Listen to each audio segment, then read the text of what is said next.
그들의 다수를 기뻐하지 않으셨습니다. 잭 프린. 고린도전서 10장 1절에서 5절입니다. 형제들아, 나는 너희가 알지 못하기를 원하지 아니하노니 우리 조상들이 다 구름 아래에 있고 바다 가운데로 지나며 모세에게 속하여 다 구름과 바다에서 세례를 받고 다 같은 신령한 음식을 먹으며 다 같은 신령한 음료를 마셨으니 이는 그들을 따르는 신령한 반석으로부터 마셨음에 그 반석은 곧 그리스도시라. 그러나 그들의 다수를 하나님이 기뻐하지 아니하셨으므로 그들이 광야에서 멸망을 받았느니라. 우리가 정직하게 위 말씀을 읽어보겠습니다. 위 말씀은 오늘날 우리에게도 적용될 수 있습니다. 오늘날 우리도 위 본문을 구약 이스라엘 백성들처럼 어린 양의 피로 구속함 받고 물세례도 받고 그들이 신령한 음식을 먹었다고 했는데 그건 성경 말씀을 먹은 것을 뜻합니다. 신령한 음료를 마셨다고 했는데 그건 성령의 역사로 거듭남을 뜻합니다. 그러고도 안타깝고 불행한 것은 그들이 광야에서 대다수 멸망을 받았다는 것입니다. 하나님은 광야의 백성들을 기뻐하지 않으셨습니다. 5절 하나님이 그들의 다수를 기뻐하지 않으셨다고 합니다.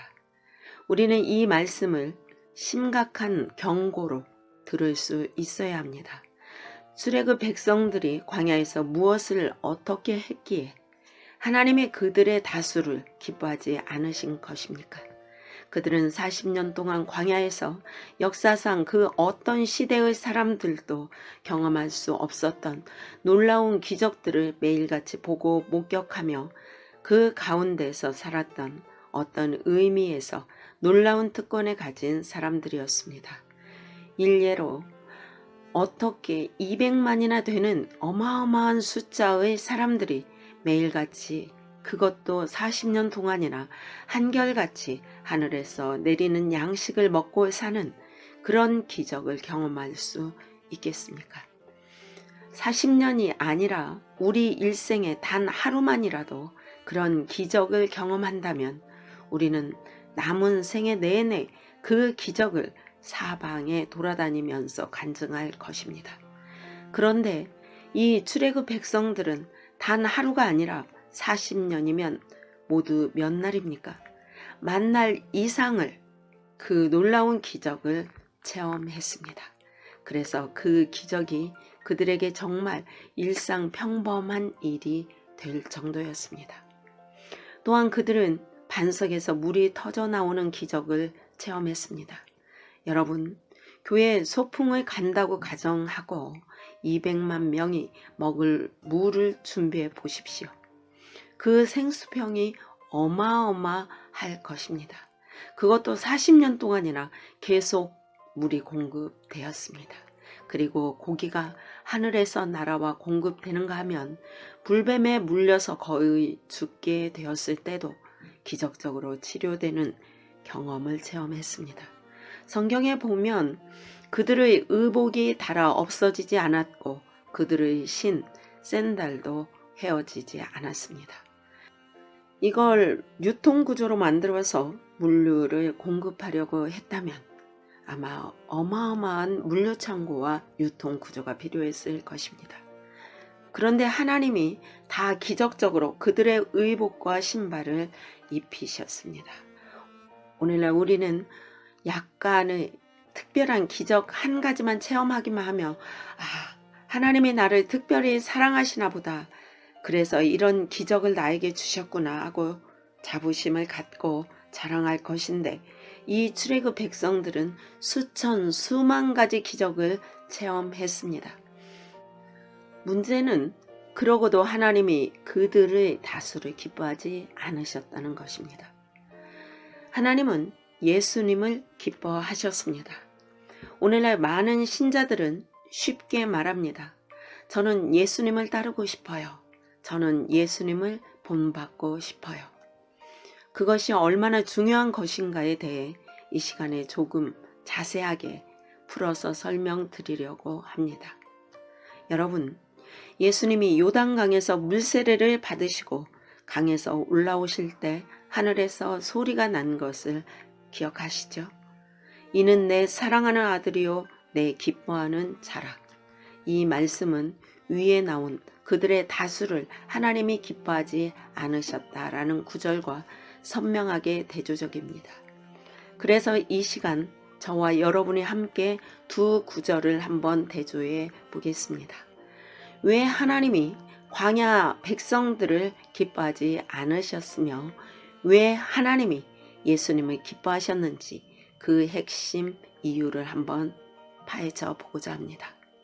당시 예수님은 약 30세였고 막 공생애를 시작하실 시점이었습니다.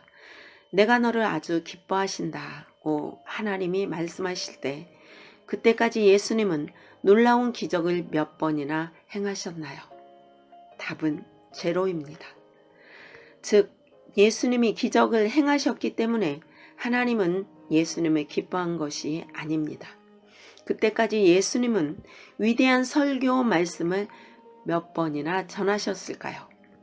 답은 제로입니다. 그때까지 예수님은 귀신을 몇 번이나 쫓아내셨나요? 제로입니다.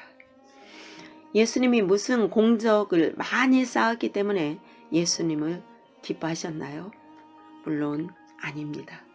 그렇다면 하나님은 왜 예수님을 보시고 이는 내 사랑하는 아들이요 내 기뻐하는 자라고 하신 것입니까? 여러분, 우리는 여기서 대단히 중요한 교훈을 얻을 수 있습니다. 오늘날에도 마찬가지로 하나님은 우리가 무슨 사역을 거창하게 수행하고 괄목할 만한 업적을 남겨서 우리를 기뻐하지 않으신다는 것입니다.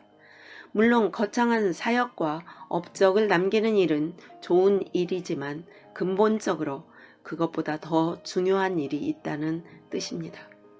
물론 예수님도 정말 식사하실 겨를도 없으실 정도로 열심히 사역을 하셨고 사도 바울도 말할 필요도 없이 열심히 사역적 열매를 낳았습니다.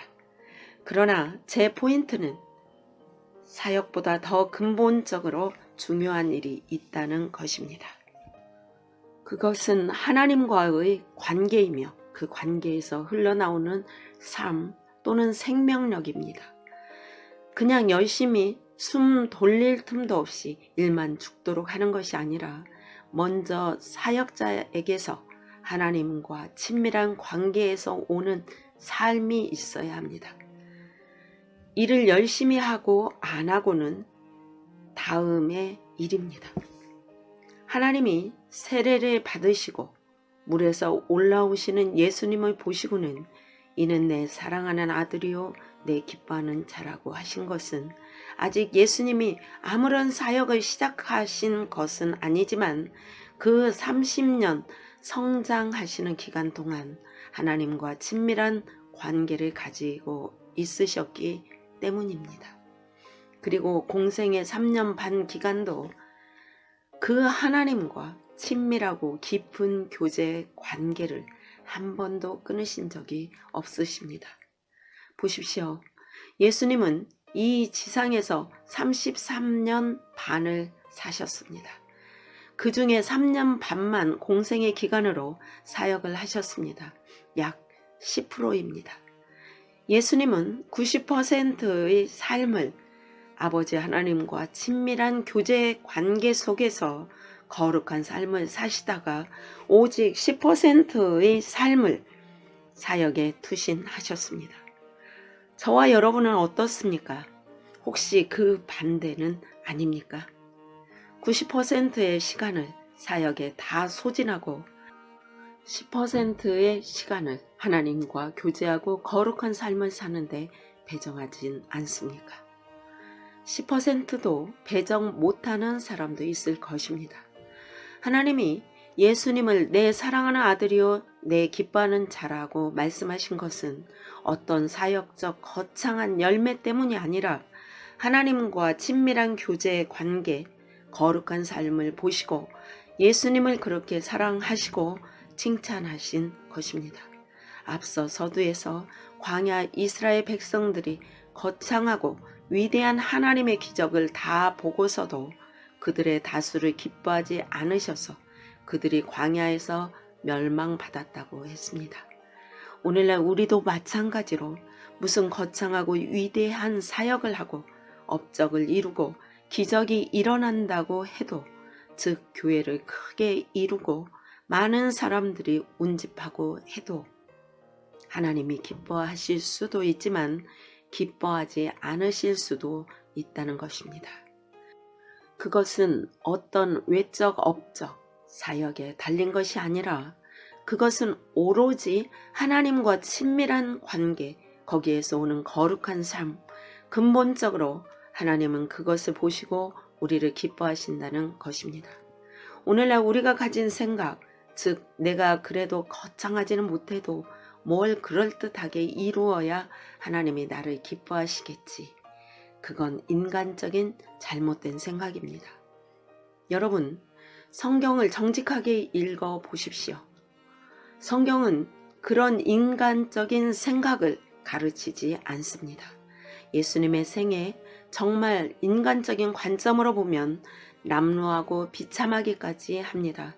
그러나 우리는 그 인격 속에서 천상의 보좌의 영광과 위엄을 오버랩해서 볼 수 있어야 합니다.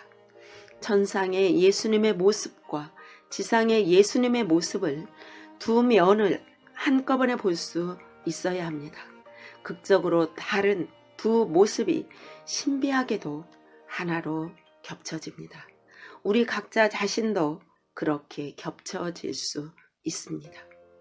별로 뚜렷이 사역적 업적도 없이 사는 여러분이 스스로 보기에도 고달프게 보일 수 있습니다. 그러나 만약 거기에 예수 그리스도의 인격과 성품이 그대로 닮아서 녹아 있다면 하나님은 여러분을 보시고 이는 내 사랑하는 아들이요 내 기뻐하는 자라고 인정하실 것입니다. 그러나 정말 경천동지할, 하늘이 놀라고 땅이 움직일 정도로 위대하고 놀라운 사역적 업적을 이루었다 하더라도 만약에 그에게서 예수 그리스도의 인격과 성품이 스며나오지 않는다면 실례지만 광야 이스라엘처럼 하나님은 그들의 다수를 내가 기뻐하지 않는다고 하실 것입니다. 여러분, TV, 인터넷, 신문 이런 것 좀 대폭 줄이시고 겸허하고 정직하게 성경을 읽어 보십시오. 그리고 성경이 무엇을 말씀하는지 귀를 기울여 보십시오. 성경은 독자인 우리들에게 무슨 경천동지할 큰 업적을 이루라고 요청하지 않습니다. 크시고 높으시고 어미하시고 천군 천사의 경배를 받으시는 그 위대하신 하나님이 인간의 모습을 입으시고 거룩하고 친밀하게 하나님과 교제하시는 그 모습을 보여주십니다. 우리는 그 인간적으로 남루한 그 예수님의 모습 속에서 하나님의 위대함, 엄유함, 천군 천사의 경배를 받으시는 그 능력을 볼 수 있어야 합니다. 그리고 우리 각자 자신도 마찬가지입니다. 우리 각자 자신이 인간적으로 큰 영웅 호걸이 되지 못한다 하더라도 그게 되면 좋지만 안 되어도 상관없습니다. 꼭 필요한 조건은 아닙니다. 문제는 우리 각자가 내가 너를 기뻐하노라 하는 사람이 될 것인가, 아니면 내가 그들의 다수를 기뻐하지 아니하노라 하는 사람이 되고 말 것인가 하는 것입니다. 오늘 나의 관심과 신앙의 목표와 지향점과 포커스가 어디에 놓여 있습니까? 저와 여러분이 성경을 펴고 겸허하게 읽고 분별하게 되기를 바랍니다. 하나님의 당신을 향하신 그 위대하고 존귀한 뜻을 여러분이 오해해서 엉뚱한 방향으로 일평생 달려가다가 나중에 내가 그들의 다수를 기뻐하지 아니하노라 하시는 그 그룹에 포함되지 않게 되시기를 간절히 바랍니다. 아멘. 아멘.